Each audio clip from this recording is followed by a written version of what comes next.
right, welcome to the series premiere of Taking Out the Trash. And what I wanted to do in this series was look at openings that we face as adult improvers against the openings that we play that are actually rubbish, but we face them quite often. And it's good to know how to approach it when people try this crap against us.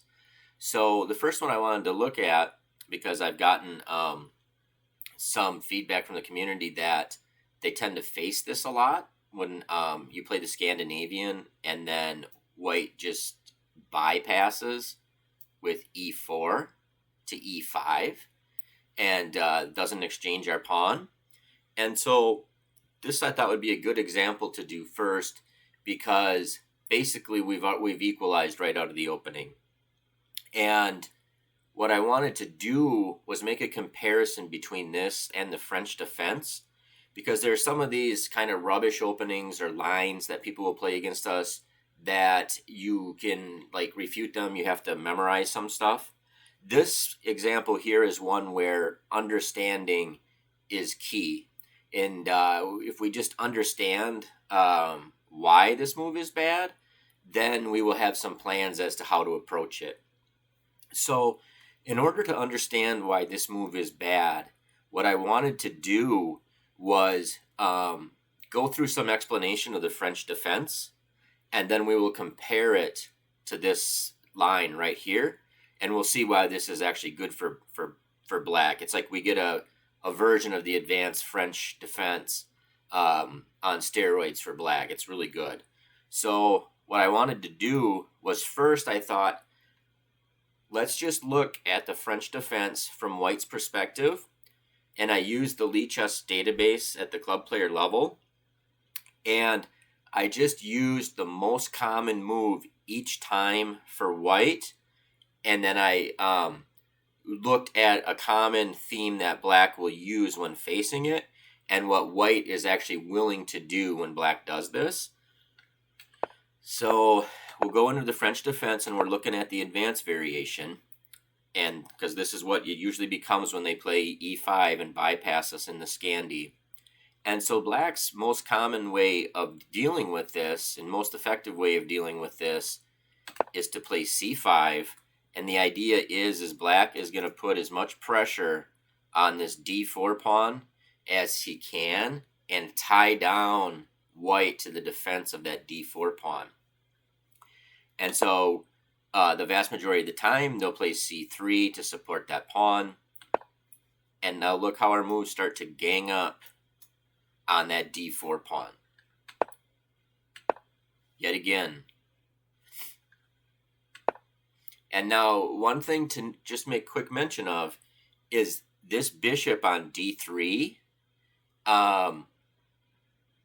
This is where white usually wants to put this bishop, and the idea is since they have this space advantage and their pawn chain is pointing towards the king side, they want to attack on the king side.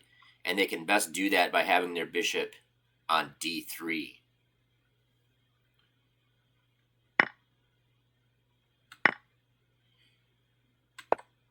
Now, when black makes this move, we are now actually threatening to take this d4 pawn.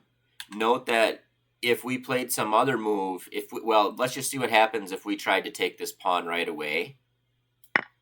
This is a common tactic in the French defense. Black cannot yet take it because of the weakness along this diagonal, setting up discoveries on our queen. So we get a check, and then we end up losing our queen because we have to get out of check, and at some point they just take our queen. So that's worth noting, is that we can't just grab it right away. But interestingly, a common way, the most common way actually, if we just go through the most common move that white is playing against all of our moves here, just continually ganging up and threatening d4, is to just let us take it. And they know, so their idea here, their approach is, well, instead of just being completely tied down to defending this d4 pawn, because you can imagine we can put additional pressure on it, like maneuvering our knight to f5. And a lot of players will just say, well, I'm just going to try to continue on with an attack. I'm just going to give up that pawn, let black win that center, and try to argue that we can still get an attack going.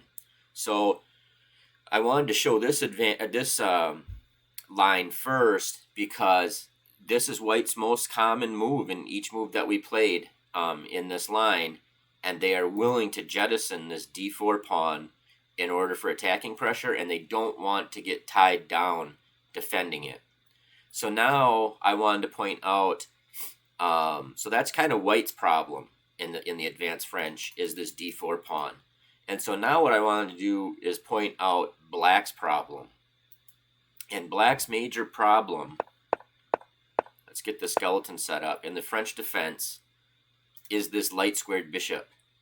You notice we have this pawn ram in the center, so we got a closed, fixed central structure, and this bishop is biting into that e6 pawn. And so black's main problem, or one of the things they have to solve when you play the French and you get in these advanced French positions, is how to activate or get rid of this dark squared bishop.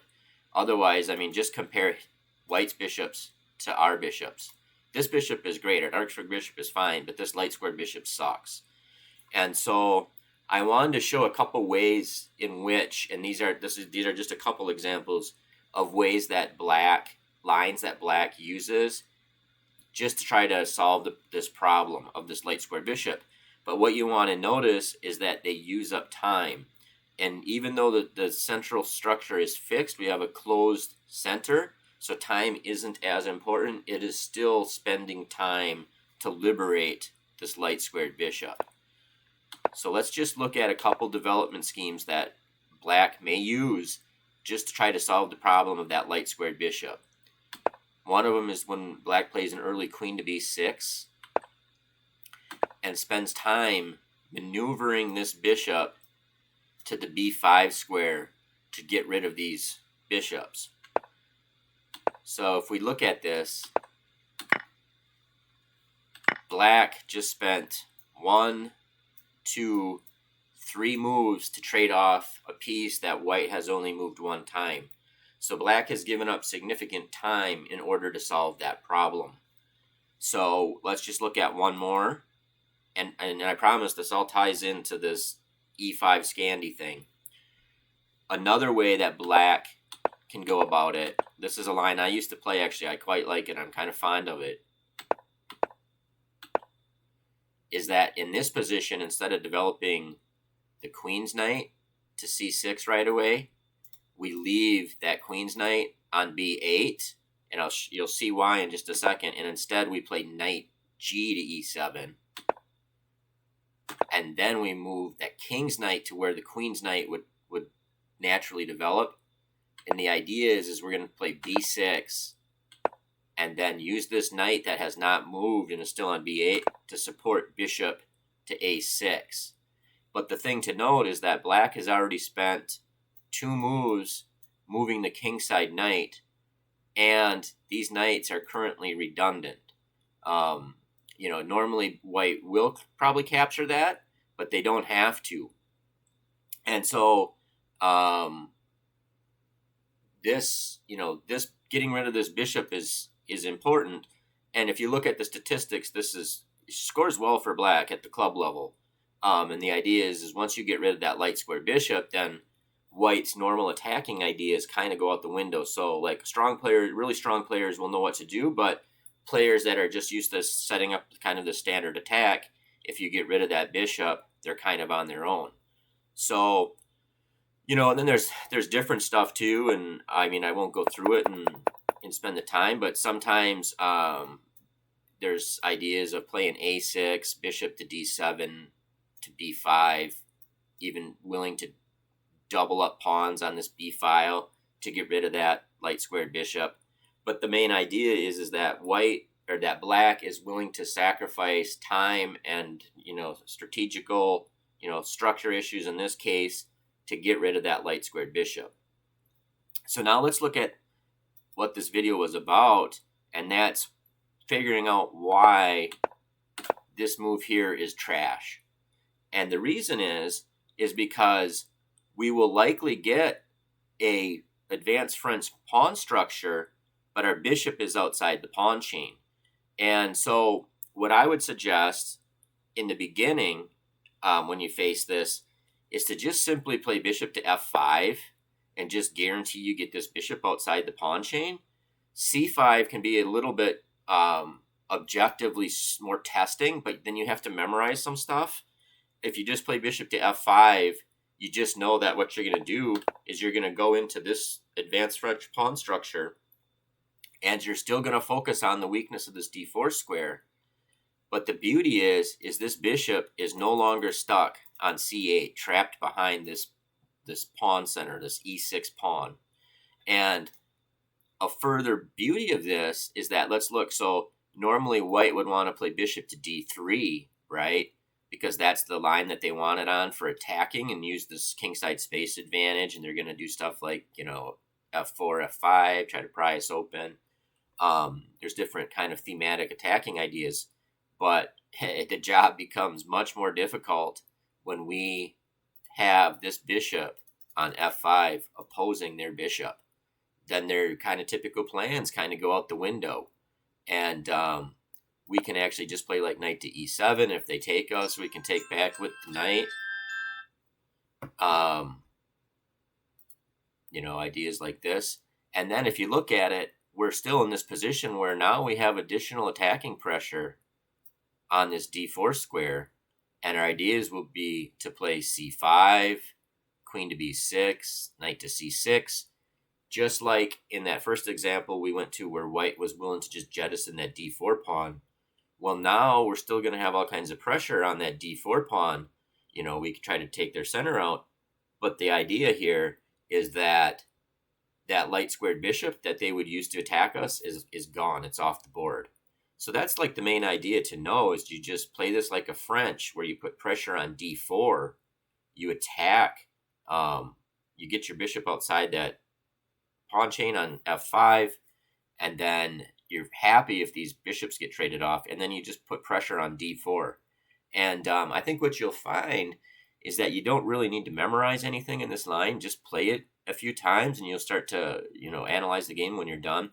And you'll see that the players that play this e5 move, that play this line, they don't have a good understanding of this advanced French, because they may not play the advanced French when people play the French defense against them.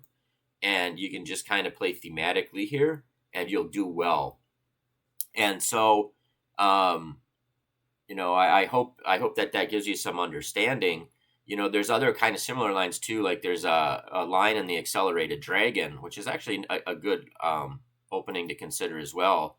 But there's a line that kind of goes like this, where we get a similar thing, but it's different because we have this fianchetto. But where we get into this kind of structure, and the idea is they often play this e5, and what we do is we wait. We want to wait until they put their bishop on f3 if possible. And we will play bishop to g5, pinning that, and that puts more pressure on d4 because we're pinning the knight that is supporting d4. And this scores really, really well at club level for black. I don't have access to statistics, but it's something like 10 points or something better, percentage better for black. So I hope you have found that useful. My idea with this series is when I come across things like this, where people just kind of play garbage, I want to try to either find out the ideas of why it's bad, or if you have to memorize some stuff, but it comes up frequently enough that you can gain a lot of easy wins and points by memorizing a little bit, then that's what I'm willing to do. But this would be one of the very most common things, and like as a Scandi player, it's our duty to just kind of take rubbish like this, take it out to the dump, just get rid of it, and deter people from playing this kind of garbage. So anyway, what I thought I would do is, like I said, I had a couple community members reach out that they, were facing this kind of stuff. And I actually got it in a blitz game, and I'll play that now. You can watch it or not. I played a horrendously bad game. I think I had like 2 blunders and 4 mistakes. But basically, out of the opening, I was winning within 10 moves, I think. And I missed a couple tactics that were like knockout shots right out of the opening, basically. But I think the point is like you will get like such a good position that you have a large margin for error playing this, because it's just such complete garbage. When they do this, you're equalizing on move 2. Once you play bishop to f5, you've equalized, and the idea is, and your opponent probably doesn't, and that's just a recipe for disaster for white. So the other thing I would say is, if you get this line, feel free, if you get any games in this and you take it to the garbage, you take it to the trash, feel free to leave it in the comment, just like a link to it on chess.com or Lee Chess or wherever you played it. Be kind of entertaining to see, how our community members just dismantle this garbage. So anyway, thanks. Have a good one.